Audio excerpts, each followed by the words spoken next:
On April 6, 2022, the United States Department of State posted a wanted notice, $5 million. The target is a 75-year-old man named Semion Mogilevich.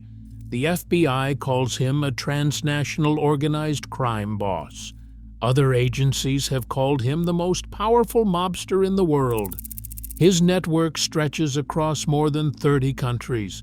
More than 300 criminal associates answer to him. He has been linked to weapons trafficking, drug smuggling, contract murders, prostitution, extortion, and money laundering on a scale that dwarfs anything the American mafia ever attempted. His estimated net worth sits somewhere between $150 million and $1.5 billion. And the FBI knows exactly where he is. He lives openly in Moscow. He has lived there for years. They removed him from the 10 most wanted fugitives list in 2015 because, according to the Bureau, he was located in Russia, and there was nothing they could do about it. The $5 million reward sits uncollected. The 45-count federal indictment gathers dust, and Semion Mogilevich walks free. But Mogilevich did not build this empire alone. He built it through 3 marriages, across 3 countries, with at least 3 children. His first wife and daughter were listed as major stockholders in his business ventures and lived in Los Angeles. His second wife directed a company at the center of a multi-billion-dollar gas scheme and appeared in the Pandora Papers. His third wife lives with him today in Moscow, married to a man with a $5 million bounty on his head. Not one of them, not a single wife, child, or in-law has ever been charged, sanctioned, or even publicly questioned. This is what happened to Semion Mogilevich's family, and why their story reveals what happens when organized crime becomes indistinguishable from state power. Semion Yudkovich Mogilevich was born on June 30, 1946, in the Podil neighborhood of Kyiv, to a Jewish family in the Soviet Union. He earned an economics degree from the University of Lviv. That degree would later earn him a nickname among law enforcement and journalists, the Brainy Don. He put the education to criminal use almost immediately.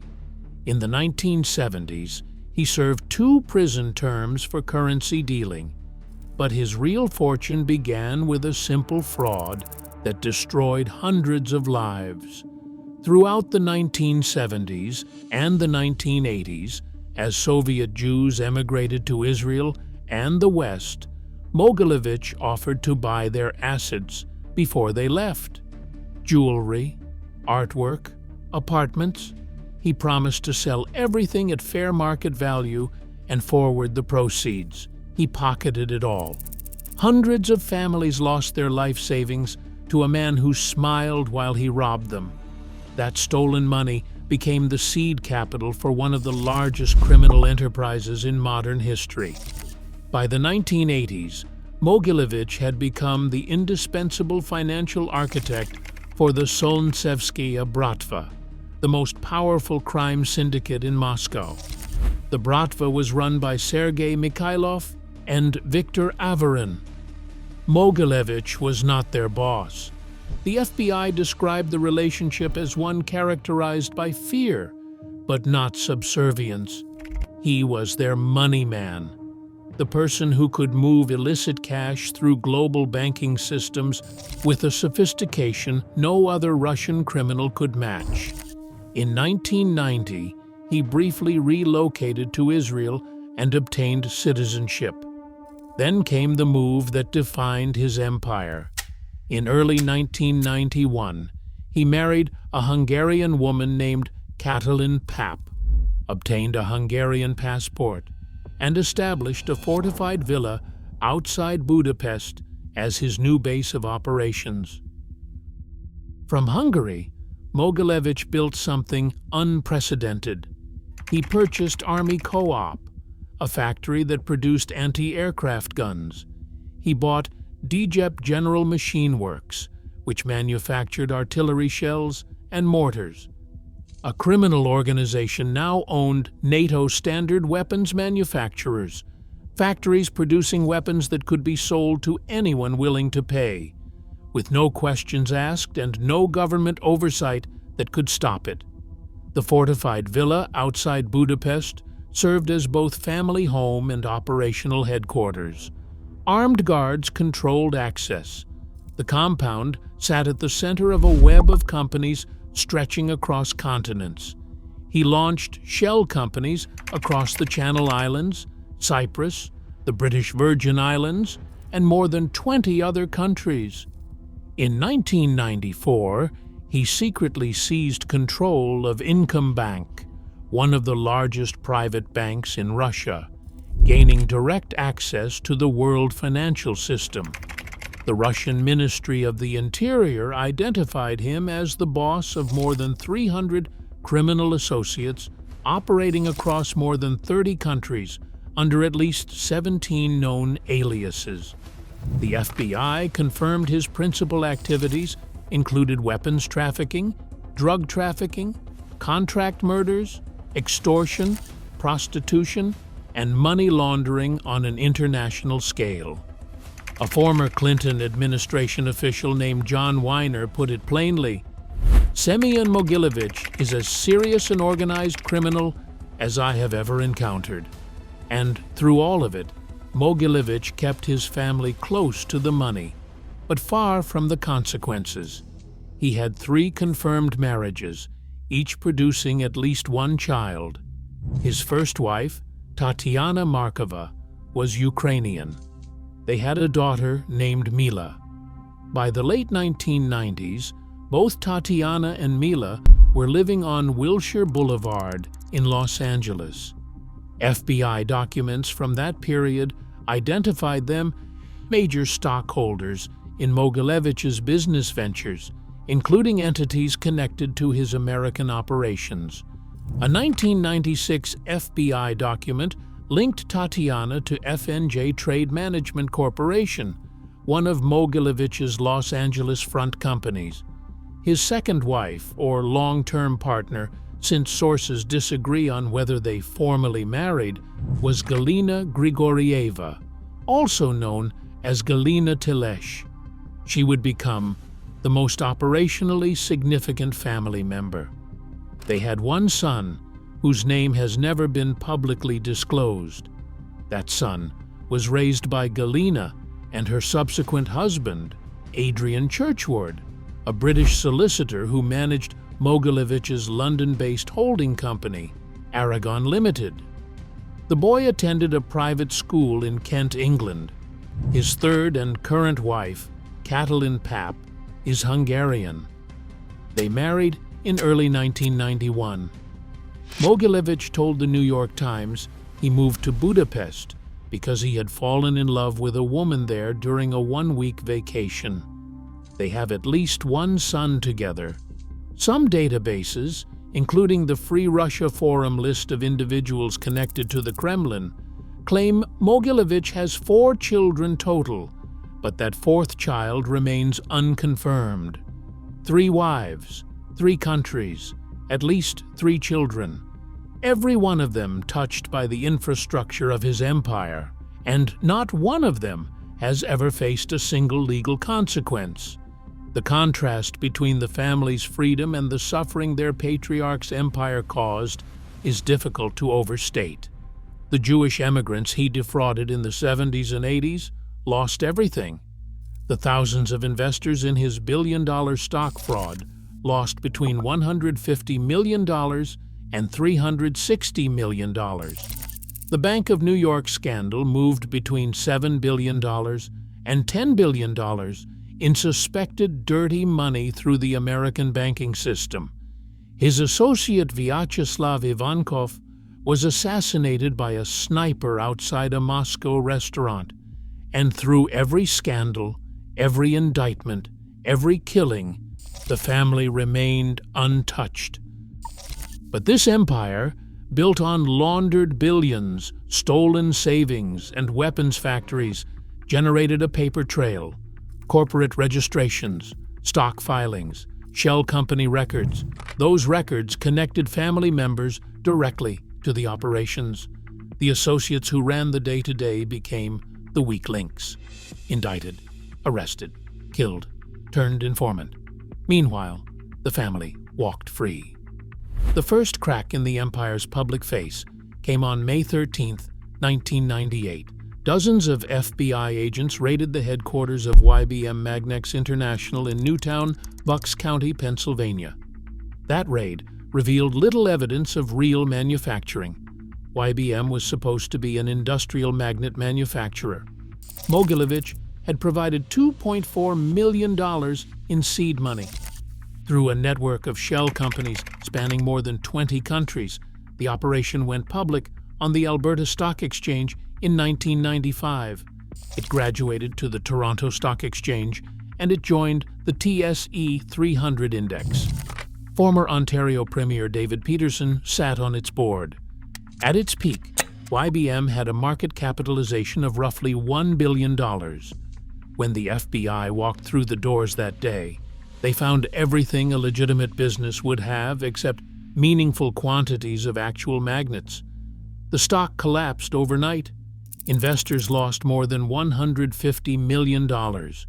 Canadian courts later estimated total losses exceeding $360 million. Mogilevich personally extracted $18.4 million through stock sales and compensation. His co-conspirator Jacob Bogatin pocketed $10 million. In 2003, a superseding indictment from the Eastern District of Pennsylvania charged Mogilevich and 3 co-defendants with 45 counts, including RICO conspiracy, securities fraud, wire fraud, mail fraud, and money laundering. The case never went to trial. Mogilevich was in Russia. Co-defendants Igor Fisherman and Anatoly Tsura fled. Jacob Bogatin stayed in the United States on bail. The Bank of New York scandal made YBM look small. From 1995 to 1999, approximately $7 billion, some estimates reached $10 billion, flowed through Bank of New York accounts controlled by Peter Berlin and Lucy Edwards, a Bank of New York vice president who was Berlin's wife. The conduit company was called Benex International. It was officially listed distributor of YBM products, tying the scheme directly to Mogilevich. An Italian organized crime investigator told prosecutors that 90% of the money flowing through Benex accounts was Russian mafia money. Mogilevich's income bank was the Bank of New York's largest commercial partner before it collapsed in 1998. Berlin and Edwards pleaded guilty. They received 5 years of probation. The Bank of New York paid a $38 million penalty. Mogilevich was never charged. On October 22, 2009, the FBI placed Mogilevich on the 10 most wanted fugitives list. He was the 494th person ever named. FBI Director Robert Mueller stated in 2011 that he would remain there until he was captured. Then on December 17, 2015, Director James Comey quietly removed him. It was only the 7th time in over 60 years that someone had been taken off the list without being captured, killed, or having their charges dismissed. The FBI's stated reason was simple. He was located in Russia and no longer fit the criteria. He remains listed on the FBI's Criminal Enterprise Investigations Wanted page. The $5 million reward, announced in April 2022, alongside sanctions targeting Russian oligarchs after the invasion of Ukraine, remains active and uncollected. Through every one of these crises, the FBI raid, the billion-dollar fraud exposure, the indictment, the Bank of New York scandal, the most wanted listing and removal, Mogilevich's family remained completely untouchable. Tatiana and Mila stayed in Los Angeles. Galina continued her corporate activities through at least 2009. Catalyn stayed with Mogilevich through his brief arrest in Moscow and his release. No family member was arrested. No family member was charged. No family member was sanctioned. The paper trail led to their names. The law stopped at their doors. Drop a comment. Do you think the FBI will ever get close to touching this man or his family? To understand how the family escaped consequences, you have to understand each member's role in the machine and what happened to the people around them who were not protected by blood. Tatiana Markova was Mogilevich's first wife. She was Ukrainian, and their marriage produced one daughter, Mila. By the late 1990s, both women had relocated to Los Angeles. FBI documents from that era describe Tatiana as approximately 52 years old, and Mila as around 28, a blue-eyed blonde living on Wilshire Boulevard. These were not hidden identities. The FBI knew their names, their address, and their financial connections to Mogilevich's operations. A 1996 Bureau document identified Tatiana as a business partner of associates running FNJ Trade Management Corporation, one of Mogilevich's Los Angeles front companies. Both Tatiana and Mila were listed as major stockholders in business ventures connected to the Mogilevich organization. The FBI had enough information to put their names in classified intelligence files. They had enough to trace the corporate connections, but they never moved against either woman. No arrest, no indictment, no asset seizure, no sanctions. And then, sometime after the early 2000s, both women vanished from the public record entirely. No news coverage, no court filings, no social media presence that investigators or journalists have been able to identify. They had been named in documents describing one of the most powerful criminal enterprises on Earth, and then they simply disappeared into ordinary American life. It is possible they changed their names. It is possible they moved. What is certain is that the FBI documented their involvement and did nothing. They remain, as far as any public record shows, free citizens who were never asked to answer for the money that passed through their hands. The woman and her daughter who held stock in the empire of the brainy Don, living somewhere in the country whose own federal agents identified them and could not or would not touch them. Galina Grigorieva, known after her later marriage as Galina Tilesh, is the family member whose story matters most. She was not a passive beneficiary of Mogilevich's wealth. She was embedded in the corporate architecture of his most lucrative operations at director level. Galina and Mogilevich had one son together. The boy's name has never appeared in any public document, court filing, or investigative report. After her relationship with Mogilevich ended, Galina married Adrian Church, a British solicitor. Church was not an innocent bystander. He managed Aragon Limited, Mogilevich's London-based holding company, which served as a conduit for funds moving through the British financial system. Galina's son, Mogilevich's son, was raised by Galina and Church in England. The boy attended a private school in Kent. He grew up in the English countryside, the child of the most wanted Russian mobster alive, educated among the sons and daughters of ordinary British families who almost certainly had no idea who his father was. Between 2001 and 2003, Galina served as director of Agathias Trading Limited, a company registered in Cyprus. This was not a minor shell company. Agathias held 34% of High Rock Holdings, the corporate vehicle that controlled Dmytro Fertash's multi-billion-dollar gas trading empire. This single directorship represents one of the strongest documented links between Mogilevich and the Russia-Ukraine gas trade, a trade that moved billions of dollars through intermediary companies, enriched a network of oligarchs and criminals, and became a tool of Russian geopolitical leverage over Ukraine for more than a decade. The gas scheme worked through a Swiss-registered company called Rosukrenergo, established in 2004. Gazprom, the Russian state gas monopoly, owned 50%.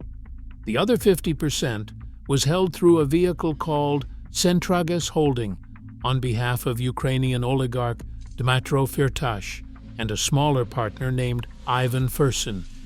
Rosukrenergo served as the middleman for all Russian and Central Asian gas flowing to Ukraine. It was not optional. If Ukraine wanted gas, it went through this company. The profits came from simple arbitrage, buying gas at $50 per 1,000 cubic meters, mixing it with costlier Russian gas, and reselling to Ukraine at $95 or more. The difference on billions of cubic meters of gas was staggering. Former Prime Minister Yulia Tymoshenko fought to dismantle Rosukrenergo, seizing 11 billion cubic meters of its gas stockpiles in 2009. On January 1, 2025, Ukraine terminated all Russian gas transit entirely, ending the pipeline arrangement that Mogilevich's networks had exploited for more than 2 decades. In 2008, a meeting documented in State Department cables released by WikiLeaks recorded Dmytro Fertash telling U.S. Ambassador William Taylor that he needed and received permission from Mogilevich when he established various businesses. The FBI informed Austrian police in 2005 that Fertash and Fursin were senior members of the Semion Mogilevich organization. Galina sat as director of the company that owned more than a third of Fertash's holding vehicle. She was inside the machine. Galina's corporate footprint did not end there. She co-owned OOO Rinvi alongside Olga Junjarova, the wife of Mogilevich Lieutenant Igor Fisherman. Rinvi acquired stakes in Moscow's Arbat Prestige Cosmetics chain, the same chain whose tax affairs would later be used as the pretext for Mogilevich's brief arrest in 2008. In 2009, Galina registered Barlow Investing Limited in the British Virgin Islands through intermediaries. That registration was later exposed in the International Consortium of Investigative Journalists Pandora Papers investigation in 2021. When the law firm Alcogal discovered the connection to Mogilevich, they filed a suspicious activity report. But Galina was never charged. She was never sanctioned by the United States, the European Union, or the United Kingdom. She directed a company feeding into a scheme that controlled Ukraine's entire gas supply, appeared in a global investigation into offshore financial secrecy, and walked away clean. Meanwhile, Fertash, the man who admitted to the American ambassador that he needed Mogilevich's permission, spent more than a decade trapped in Austrian legal proceedings. He paid 125 million euros in bail, had his assets frozen by the British government, and only escaped extradition in December 2025, when an Austrian court blocked the transfer on a technicality. Galina held a higher corporate position in the same structure, and she faced nothing. Catalyn Pap is the woman who stayed. She is Hungarian, and she married Mogilevich in early 1991. He was 44 years old. He told the New York Times it was love, that he had fallen for her during a one-week vacation in Budapest.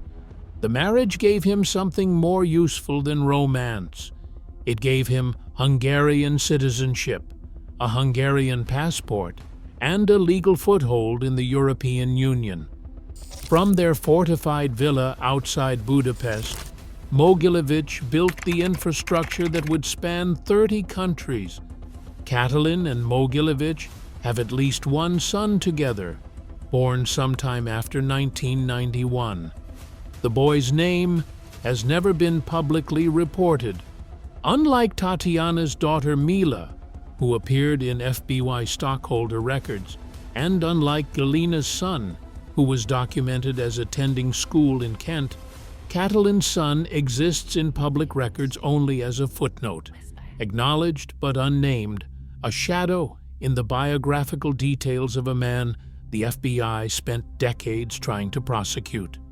Catalyn has no known criminal involvement, no corporate directorships tying her to shell companies, no FBI documents naming her as a stockholder or business partner.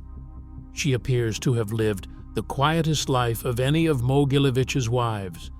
She was in Budapest during the years he built his weapons factories and launched YBM Magnex. She was likely in Moscow when the FBI placed him on the 10 most wanted list. She was there when armed commandos arrested him outside a supermarket in January 2008 on tax evasion charges connected to the Arbat Prestige Cosmetics chain. She was there when he was released 18 months later, in July 2009, in what the Organized Crime and Corruption Reporting Project called an unusual release for a justice system that does not typically hesitate to extend pre-trial detentions. The Jamestown Foundation concluded the entire arrest had been a cover-up operation by the Kremlin designed to distance Putin from Fertash and Mogilevich during a period of heightened international scrutiny of the gas trade. He walked back into his Moscow life, and Catalyn was waiting. She has been married to Mogilevich for 35 years. She is believed to be living with him today, in the same city, in the same country that shields him from the 45-count indictment and the $5 million reward. The quietest member of the family and the one who has been closest to the brainy Don the longest. Adrian Church is not blood family, but he married into Mogilevich's world, raised Mogilevich's son, and managed one of the organization's most important financial channels. As a British solicitor, Churchward ran Aragon Limited, the London-based holding company that served as a node in Mogilevich's money laundering infrastructure. In May 1995, British police arrested Churchward for allegedly laundering $50 million through Aragon. It should have been a breakthrough, a direct link between Mogilevich and the City of London's financial system, with a cooperative Western law enforcement agency holding the suspect. But the charges were dropped. Russian authorities refused to cooperate with the British investigation. The same jurisdictional wall that protects Mogilevich from extradition protected his former son-in-law from prosecution. The evidence existed. The suspect was in custody, and the case collapsed because the witnesses and documents were behind a border that Western law enforcement could not cross. Churchward distanced himself from Mogilevich's operations after the arrest.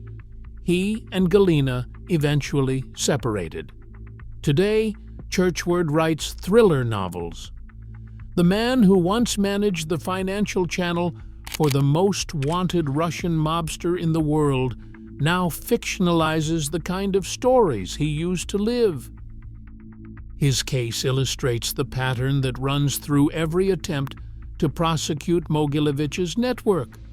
Western law enforcement gathered the evidence, identified the suspects, made the arrest, and then hit a wall. Russia's refusal to cooperate, missing witnesses, documents locked behind borders that no warrant could cross. The evidence existed. The suspect was in custody, and the case collapsed because the people who could confirm the crimes were in a country that had no interest in helping. Churchward is the only person in Mogilevich's immediate family orbit who was ever arrested, and the only one who fully walked away from the life. The family's immunity becomes even more damning when measured against the fates of the people who worked alongside Mogilevich but did not share his blood or his state protection. Vyacheslav Ivankov, known as Yaponchik or Little Japanese, was one of the most feared figures in Russian organized crime. Mogilevich allegedly bribed a Soviet Supreme Court judge to secure Ivankov's release from a Siberian prison in 1991. Ivankov was sent to the United States to oversee Russian mafia operations, basing himself in Brighton Beach, Brooklyn. The FBI arrested him in 1995 for extortion. He served roughly 10 years in American federal prison. After his release, he was deported to Russia. On July 28, 2009, a sniper shot Ivankov outside a Moscow restaurant. He died that October. The man Mogilevich reportedly freed from prison was gunned down on a Moscow street. Mogilevich attended his funeral. Jacob Bogatin was the CEO of YBM Magnex, the public face of Mogilevich's billion-dollar stock fraud. In 2003, he was indicted alongside Mogilevich on 45 counts, including RICO conspiracy, securities fraud, and money laundering. But while Mogilevich stayed safely in Russia and the other CO defendants fled, Bogatin remained in the United States on bail. His release conditions were relaxed over the years. He checked in with federal pretrial services regularly. He lived a quiet suburban life. For more than 22 years, the man who had fronted one of the largest fraud schemes in North American history walked free because the government could not proceed to trial without his fugitive co-defendants. FBI Special Agent Peter Cowenhoven described the Bureau's frustration. They were frustrated by previous, unsuccessful efforts to charge Mogilevich for arms trafficking and prostitution, and had settled on the large-scale fraud charges as their best hope. That hope died when Mogilevich simply refused to leave Russia, and Bogatin drifted through 2 decades of legal limbo. Then, on October 24, 2025, a 3-alarm fire tore through townhomes on Riptide Square in Sterling, Virginia. 2 homes collapsed. A third was condemned. Firefighters found human remains in the rubble. The victim was Madeleine Samantha Akers, a 36-year-old woman. She was Bogatin's neighbor. Investigators determined the fire had been set intentionally from the outside. Doorbell camera footage and vehicle tracking data led investigators to Bogatin, who was 78 years old.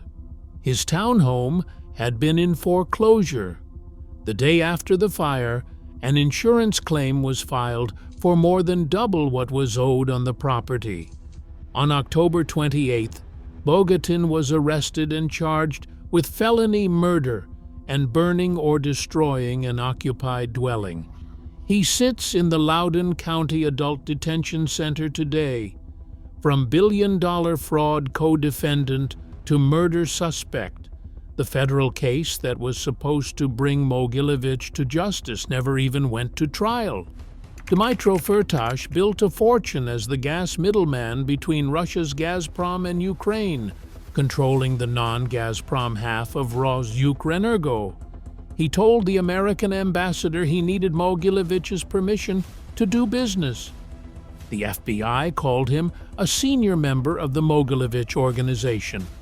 In March 2014, a month after Ukraine's pro-Russian president Viktor Yanukovych fled the country, Fertash was arrested in Vienna on American racketeering charges.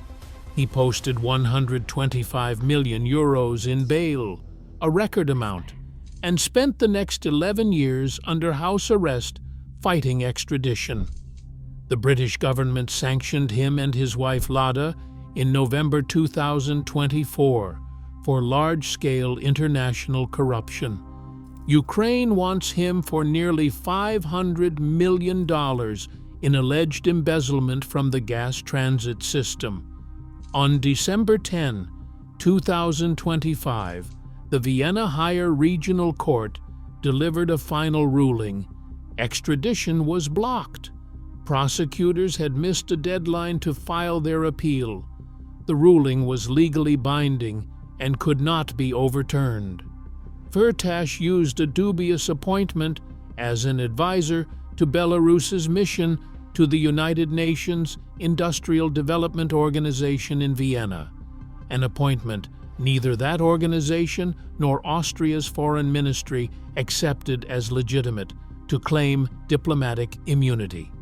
After 11 years, 125 million euros in bail, British sanctions, Ukrainian charges, and American prosecutors calling him an upper echelon associate of Russian organized crime, Fertash escaped, and Galina, who directed a company that held 34% of his holding vehicle, was never questioned about any of it.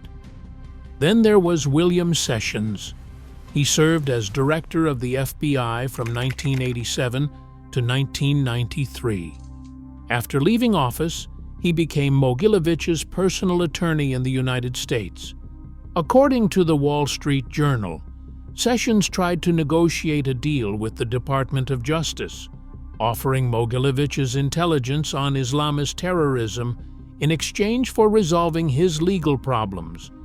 The Justice Department refused. Sessions continued to represent Mogilevich until his own death on June 12, 2020. A former director of the FBI, the agency that built the case, obtained the indictment and placed Mogilevich on the most wanted list, spent his final decades defending the man his own bureau called the most dangerous mobster alive. Felix Sater traveled an even stranger path. His father, Mikhail Sheferovsky, was identified by the FBI as an enforcer for Mogilevich's interests in Brighton Beach, Brooklyn. In 1998, Sater pleaded guilty to a $40 million stock fraud connected to Russian organized crime. Rather than serve decades in prison, he became one of the FBI's most prolific informants. He helped bring down a captain in the Bonanno crime family. He provided intelligence on Al-Qaeda. He claimed to have assisted in preparing the stock fraud case against Mogilevich himself. He later became managing director at Bayrock Group and a senior advisor to the Trump Organization, working out of Trump Tower, the same building where Mogilevich's associate Vyacheslav Ivankov once kept an apartment and where Bogatin's brother David purchased 5 units in 1984 with money from a gasoline tax fraud he was running with the Colombo crime family.